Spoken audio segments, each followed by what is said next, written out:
አሰላሙ አለይኩም ወራህመቱላሂ ወበረካቱ። ይሄንን ቪዲዮ ስሰራ ወላሂ እጅግ በጣም ልቤ ተሰብሮ ነው የምሰራው። በጣም የሚያሳዝኑ ታሪኮች ብዙ ጊዜ እሰማለሁ፣ እንደዛ አይነት ግን አልሰማሁም። ወደ 18 ዓመት አካባቢ የለፋውበትን ንብረቴ የእናት የአባቴ ልጅ ወንድሜ ቀማኝ፣ ራሴን ላጠፋ ነው ትላለች እህታችን። በጣም ያሳዝናል። ወላሂ ስትነግረኝና ስታለቅስ እንባዬ መቆጣጠር አልቻልኩም ማለት ነው። ግራ ሲገባኝ የእናት የአባትሽ ልጅ ስላት የእናት የአባቴ ልጅ ወንድሜ ሙሉ ንብረቴን ቦሎኬት ቤት የሰራሁትን ከ1 ሚሊዮን 500 ሺህ ብር በላይ ወንድሜ ከዳኝ። ላኢላሃ ኢላላህ። ምን አይነት ወንድሞች አሉ በአላህ። በጣም ያሳዝናል። ወላሂ በጣም ያሳዝናል። አይ ሴት መሆን አስባችሁ 10 ምናምን ዓመት ለፍታችሁ ከዛም ደግሞ የሚናገራቸው ቃላቶች ሬሳሽ ወደ ሀገር እንዲገባ ነው የምፈልገው። ላኢላሃ ኢለላህ።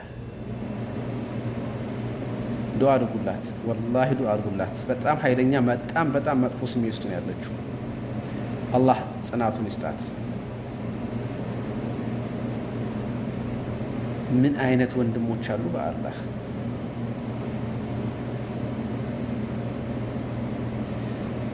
ወላሂ ምን እንደምል እንኳን አላውቅም። ምን አይነት አረመኔ ወንድሞች አሉ። 18 ዓመት አረብ ሀገር ላይ የለፋችበትን ንብረት፣ ቤት፣ ቦታ ለዙም ወንድሟ ያጣ ወንድም መሰላችሁ እንዴ? መኪና ያለው ቤት ያለው ወንድም።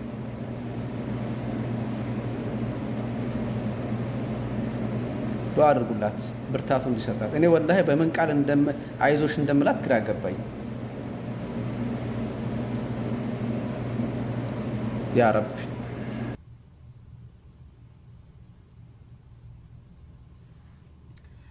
ጤና ይስጥልኝ የተወደዳችሁ የዩቲዩብ ተከታታዮቼ፣ በሀገር ውስጥም በውጭም ያላችሁት እንደምን አላችሁ? እኔ በጣም ደህና ነኝ፣ እግዚአብሔር ተመሰገነ ይሁን። እናንተም እንግዲህ ሰላም እንደምትሆኑልኝ ተስፋ አለኝ ከእግዚአብሔር ጋር ማለት ነው። ሁላችሁም በያላችሁበት ሰላማችሁ ይብዛልኝ ማለት ነው። ያው እንግዲህ ሰብስክራይብ ያደረጋችሁኝም ከልብ አመሰግናለሁ። የእውነት ከልብ እጃችሁ የተባረከ ይሁንላችሁ። ይህ እንግዲህ ቀና ልብ ያላችሁ ናችሁ ማለት ነው እና እግዚአብሔር ይስጥልኝ፣ አመሰግናለሁ። ያሰባችሁት ሁሉ ይሳካላችሁ እላለሁ። ያላደረጋችሁኝ ደግሞ አድርጉልኝ፣ ሰብስክራይብ አድርጉ፣ አስተያየት ኮሜንት ተቀበላለሁኝ። ሳላቅም እያወቅኩም የተሳሳትኩት ነገር ካለ በልብ ኮሜንት አርሙኝ ማለት ነው እና ዛሬ የመጣሁበት ርዕስ በእውነት ልበላችሁ የሆነ እንደው ላውጣው ልተንፍሰው ብዬ እንጂ በተመቻቸልኝ ሁኔታ ሁኜ አይደለም ቪዲዮ እየሰራሁ ያለሁት። ሰዓት የለኝም፣ በተጣበቀ ሰዓት ነው እየሰራሁላችሁ ያለሁት እና አይ መቼም የኛ ጉድ ማለቂያ የለውም። የመጣሁበት ርዕስ እንግዲህ 18 እና 17 ዓመት የሰራች ልጅ ናት። ወንድሟ ክዷት ነው ማለት ነው እና የእውነት ነው የምላችሁ በስደት ያለን ነው። በጣም ነው የሚያሳዝነው ሀቂቃት ማለት ነው። እቺ እንግዲህ ከ18 ዓመት ሰርታ ብር አለኝ፣ ገንዘብ አለኝ፣ ቤት አለኝ፣ ንብረት አለኝ ብላ ስትገባ የለሽም ስትባል እንዴት ያማል። መቋቋም ሲቻላል ወይ? የእውነት ነው የምላችሁ ከባድ ነው ማለት ነው። በጣም ያማል የእውነት ማለት ነው። እኔ እንጃ ሁላችንም በአረብ ሀገር ውስጥ ሆነን የምንሰራ ልጆች ድካምን፣ ልፋትን፣ ከድካምን በላይ የሰው ፊት መገረፍን፣ በሰው ቤት መልፋትን እናውቀዋለን። ማርያምን በጣም ነው የሚያዝነው ማለት ነው። እንደዚህ አይነት እህቶች ምን አይነት ጊዜ ነው የደረስነው? ሁሉንም ቤተሰብ እያልኩኝ አይደለም፣ አሉ ቤተሰብ ምርጥ የሆኑ ቤተሰቦች አሉ። እየተላከላቸውን ራሱ ይሄ ለእናንተ ነው ተብለው የሚላክላቸውን ራሱ የማይበሉም አሉ።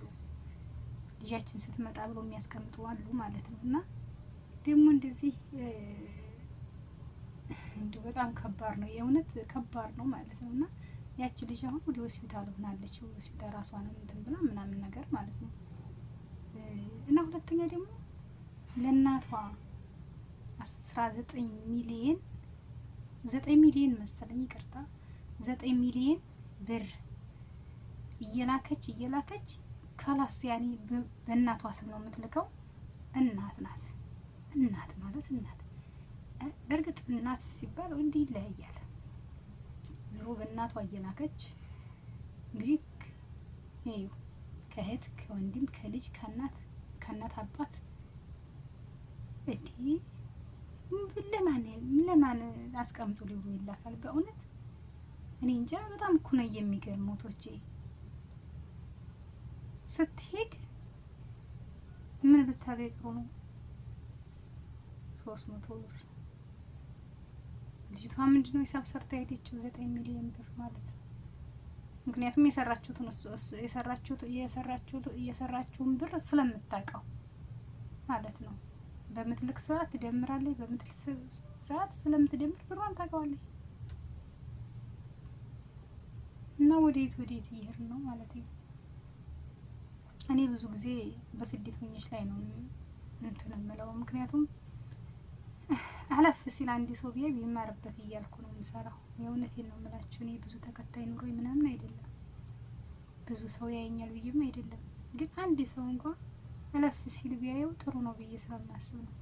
እኔ የሰው ምክር እሰማለሁ። ምክንያቱም ለእኔ ብሎ የሚመክረኝን ሰው ያዋጣኛል ብዬ ከያዝኩት ይይዛለሁ ምክር። እና ምን ልላችሁ ነው፣ ዛሬ ዘመኑ ረቋል። በራሳችሁ አካውንት ማስገባት ትችላላችሁ። አሁን ለመጣችሁት ማለት ነው። በእርግጥ አሁን የመጡት ለመስራትም እንኳን ብር ለመስራትም በጣም እየከበዳቸው ያለ ጉዳይ ነው። እና እንደው ብቻ እግዚአብሔር አምላክ እንጃ መፍትሄውን ያንጣ ነው የምለው። ጭካኔ ዘመን ነው ያለንበት ጊዜ።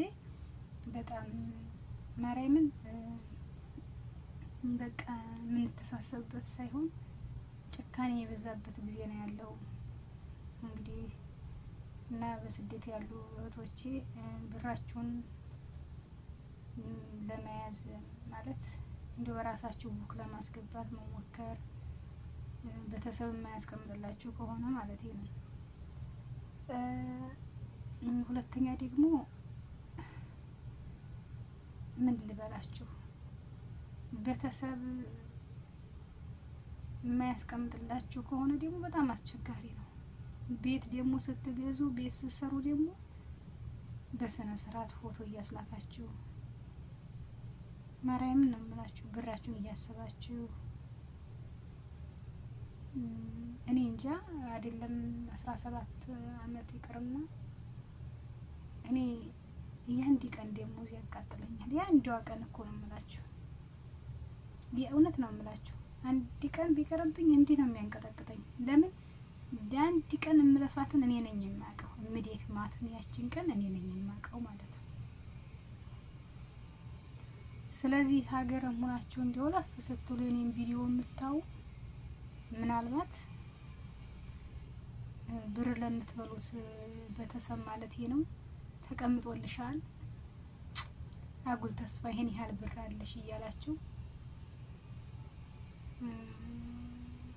ብር ለምታጠፉባቸው ልጆቻችሁ እህቶቻችሁ ማርያምን አይጠቅማችሁም። ማርያምን አይጠቅማችሁም። እህታችሁ እኮ ሰርታ ብታስቀምጥ ዋስትና እኮ ናት። ነገ ጧት እኮ የሆነ ነገር አንተ ብትሆን ምዝርቅ አድርጋ የምትሰጥህ እህት ናት ወንድሜ። ማርያምን እንጃ። አሁን እነዛ ልጆች እንግዲህ ህይወታቸው ምንድን ነው የሚሆነው ማለት ነው። ያቺም እናቷ 9 ሚሊዮን ተቀመጠልኝ ያለችውም ብላ ሄደችውም ያው ፌንተን እንትን ብላ ከላስ ሆስፒታል እና ልጅቷ እንደውም የሆነ ሰውን ማን ተስፋው ነው የሚባለው በስነ ስርዓት ነው ያስተላልፈው መብርሃን። እኔ ውሸት ምናምን አይደለም፣ በስነ ስርዓት የሆነው ነው የማወራችሁ። እና ለምንድን ነው እንደዚህ የሚሆነው? በማርያም አይደለም ቤተሰብ ይቅርና እኮ አይደለም እህት ኑሯት እኮ እንዲሁም በቀደም በሀቢባ የደረሳት ቤት የደረሳት እግዚአብሔር የተመሰገነ ይሁን። እግዚአብሔር መቼም የልብ የሚያይ አምላክ እንደ ሰው ያላደለ አምላክ የልቡናን የሚያይ አምላክ እግዚአብሔር ልጅቷን እንግዲህ እንትን ብላለች ማለት ነው። ቤት አግኝታለች ማለት ነው። አሁን እሷ ስለ ወንድሟ ስታወራ አውረታ ሁላ አጠግብም። እግዚአብሔር አውረታ አጠግብም። ምክንያቱም ወንድሟ ያረገላትን በሰዓቱ እግዚአብሔር ደግሞ ክሷት ይኸው ወንድሟን ለማመስገን በቃች ማለት ነው። እንደዚህ ነው መሆን ያለበት ኢትዮጵያዊነት። ማርያምን እንዴ ገንዘብ እኮ ማርያም ሰርተን ነው እንጂ የሆነ እኔ እንጃ ከሰውነት የሚበልጥ ሆኖ አይደለም። ግን አሁን ከገንዘብ ይልቅ ሰው ይልቅ ገንዘብ እየበለጠ ነው። የሸይጣን እየገዛን ነው ማለት እኮ ነው። ማርያም ሰይጣን እየገዛን ማለት እኮ ነው። ምክንያቱም ኢየሱስ ክርስቶስን ይህን ወርቅ ብሰጥህ ትሰግድልኛለህ፣ ይህን ሁሉ ፎቅ ብሰጥህ ትሰግድልኛለህ አለው። ሰይጣን በገንዘብ ሊያታልል ማለት ነው። ግን አልተሳካለትም። እግዚአብሔር ተመሰገነ ይሁን።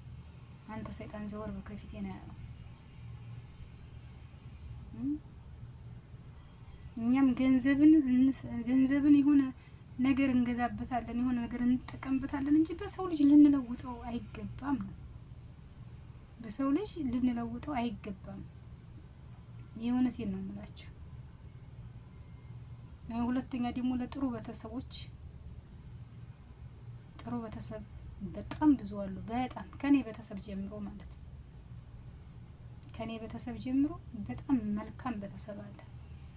ለልጆቻቸው የሚያስቡ የሚራሩ፣ የሚሳሱ ገንዘብን ሳይሆን ልጆቻቸውን ብቻ የሚፈልጉ አንቺ ብቻ ነው ይልኝ ገንዘብ ለምኔ እኔ የምፈልገው አንቺን ብቻ ነው የሚል ቤተሰብ አለ።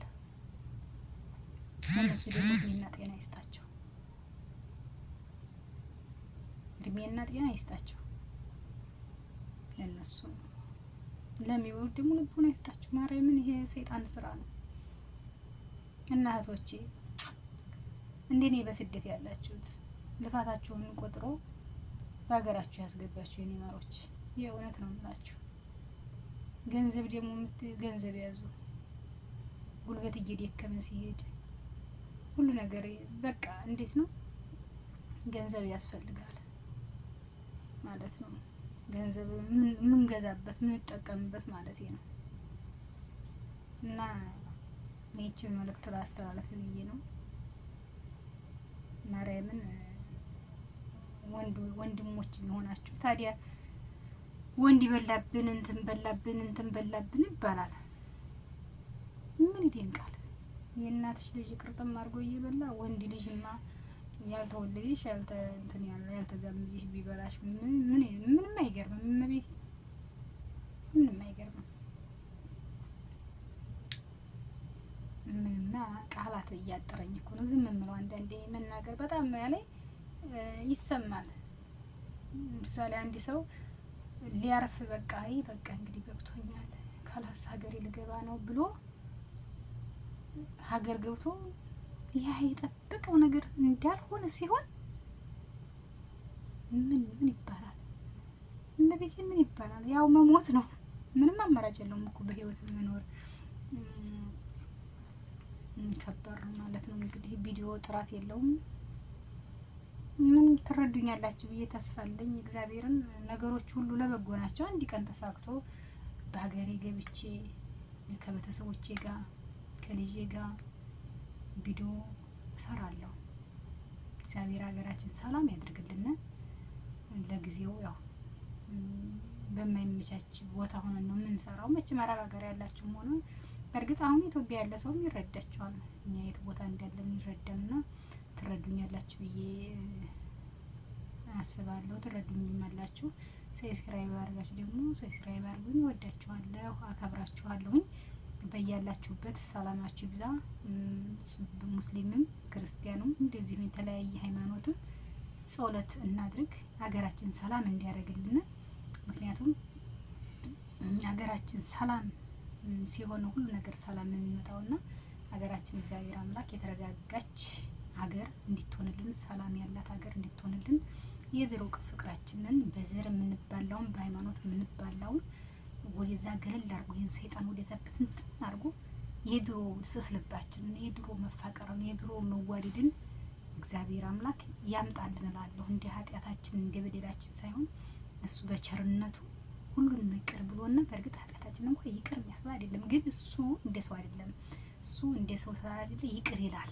እኛንን እንጂ ይቅርታ ልብ ይለልና እሱ እግዚአብሔር ይቅር ይለናልና ሁሉም በየሃይማኖቱ ዱዓ አድርጉ።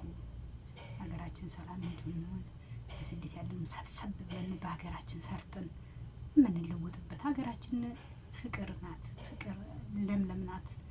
ሰው ነው እንጂ ፍቅር ያልሆነው ሀገራችን ማርያም እንደኛ ሀገር ዓለም ቢዞር እንደ ኢትዮጵያ ሀገር የለም። እንደ ኢትዮጵያ ሀገር የለም። ድህነታችን አይቶ ማጣታችን አይቶ እግዚአብሔር ድሃውንም ሀብታሙንም እኩል እስኪ አሁን ሙከየፍ አሁን እዚህ ሀገር ሙከየፍ ከሌለ ትሞቻለሽ። በሙቀት ማለት ሲጥ ነው የምንለው ማለት ነው። እዛ ሀገር ግን እንደዚህ ሀገር ቢሆን ሳስባችሁታል።